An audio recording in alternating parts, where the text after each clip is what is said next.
Bon dia, gràcies per assistir a aquesta convocatòria.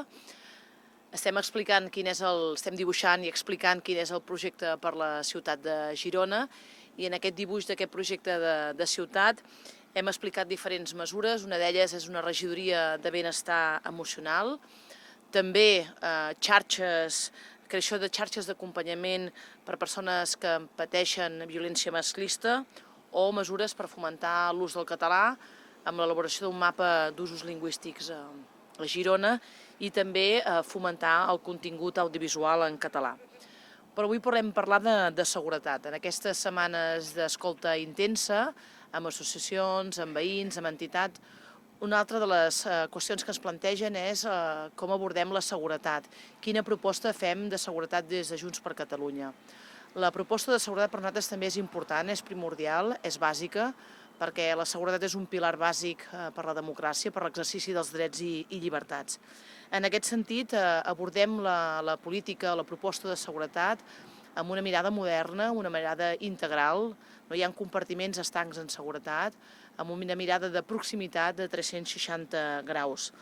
En aquest sentit, la seguretat en una ciutat, hi ha molts elements que ajuden a fomentar aquesta seguretat. El primer d'ells és l'urbanisme, l'il·luminació, el manteniment de la via pública, la circulació, el conflicte entre els veïns, el civisme, i aquí també és on entra aquesta aposta pels valors, perquè el civisme s'ha de fomentar i l'incivisme és una mostra més d'allò que cal que millorem com a ciutat.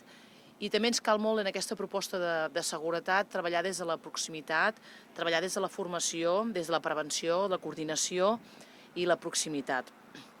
En aquest sentit és important la prevenció i la coordinació entre els principals agents que afecten aquesta millora de la seguretat, com són la policia, els serveis socials, les associacions de veïns, l'Ajuntament, entitats. Fem diferents propostes en el marc de la política de seguretat. La primera és la creació de la figura d'una coordinadora de seguretat. Serà una dona, una professional, que ocupi aquesta plaça, aquesta posició, per tal de gestionar, per tal de coordinar, per tal de fer polítiques de prevenció en les diferents àrees que porten els diferents regidors i regidores, que no són vasos estancs, sinó que són vasos comunicants per millorar i per prevenir aquesta seguretat en àmbits especialment sensibles, com poden ser els conflictes veïnals per l'habitatge, el soroll, la violència de gènere, el sensellarisme, o donar resposta àgil i efectiva en situacions d'emergència. Per tant, aquesta proposta d'aquesta figura d'una coordinadora de seguretat, una dona tècnica, per fer aquesta feina de cuina entre les diferents regidories per aquest caràcter transversal que té la seguretat i aquesta visió moderna i de proximitat amb aquesta mirada europea també des de les polítiques de seguretat. En segon lloc, també creiem que és important l'elaboració d'un pla local de seguretat per tal que totes les entitats, policia local, Mossos d'Esquadra, que tenen protecció civil, bombers, que tenen responsabilitats, puguem tenir determinats quins són els àmbits d'actuació i quins són l'assumpció de responsabilitats en cada àmbit concret, des del consens i des del pacte, però crec que ens fa falta aquest pacte local de seguretat.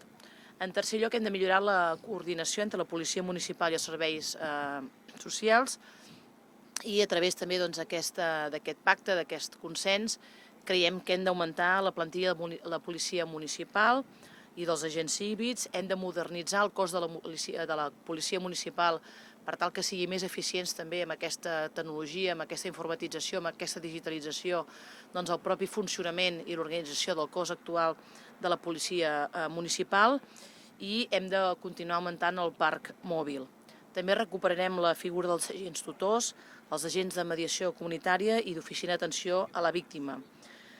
Com deia, aquesta visió és aquesta visió integral de proximitat, moderna, connectada també entre els diferents actors que necessiten aquestes polítiques coordinades i de prevenció. La prevenció absolutament és la millor eina per millorar la seguretat, i creiem que entre aquest pla local de seguretat, la coordinació i aquesta figura d'una coordinadora de seguretat, una dona, crec que ens pot ajudar molt. I al final, un altre element que s'ha potenciat ja en aquests darrers anys, i en aquest darrer any especialment, que és millorar la il·luminació. Ens ho han dit molts veïns, moltes entitats, moltes associacions. millorar la il·luminació com un instrument també per millorar aquesta percepció de seguretat. També és molt important des de la perspectiva de gènere i per tant en aquest sentit també la il·luminació i millorar la il·luminació, com és el Parc de la Devesa o altres punts que ens ho estan demanant, també serà un element més d'aquesta política de seguretat moderna, integral i de proximitat. I ara el meu company, l'Albert Carreras, us detallarà més algunes mesures concretes. La Gemma parlava d'aquesta visió, de la necessitat d'aquesta visió integral i d'actuar en diferents àmbits d'una forma coordinada. Això és molt important per poder detectar quins són els àmbits que requereixen atenció i per poder treballar de manera efectiva amb totes aquestes situacions que poden generar inseguretat. De forma més concreta, a banda del que ja hem detallat i relacionant el que són que puguem tenir uns carrers i espais públics més segurs, tenim pensat implementar un pla de videovigilància. Aplicarem millores a la seguretat en punts foscos que surten en el mapa en perspectiva de gènere. L'Ajuntament ja ha iniciat alguna actuació en aquest sentit, però reforçarem i acabarem aquest pla. Aplicarem i proposarem solucions sobre la il·luminació correcta, com ja apuntava la Gemma, sobretot il·luminació en els punts que són ara més delicats i que cal millorar. Establirem protocols de formació a empleats públics i a treballadors perquè puguin activar els mecanismes davant d'institucions que puguin suposar discriminació, agressions o delictes de gènere. Finalment, per recuperar la idea de la necessitat de coordinació i connexió de tots els sectors implicats, per donar una atenció eficient, ràpida i propera a la ciutadania, implementarem patrulles conjuntes de policia municipal i Mossos d'Esquadra. Facilitarem la recollida de denúncies per part de la policia, d'una forma que pugui ser més àgil de la que es ve desenvolupant fins ara.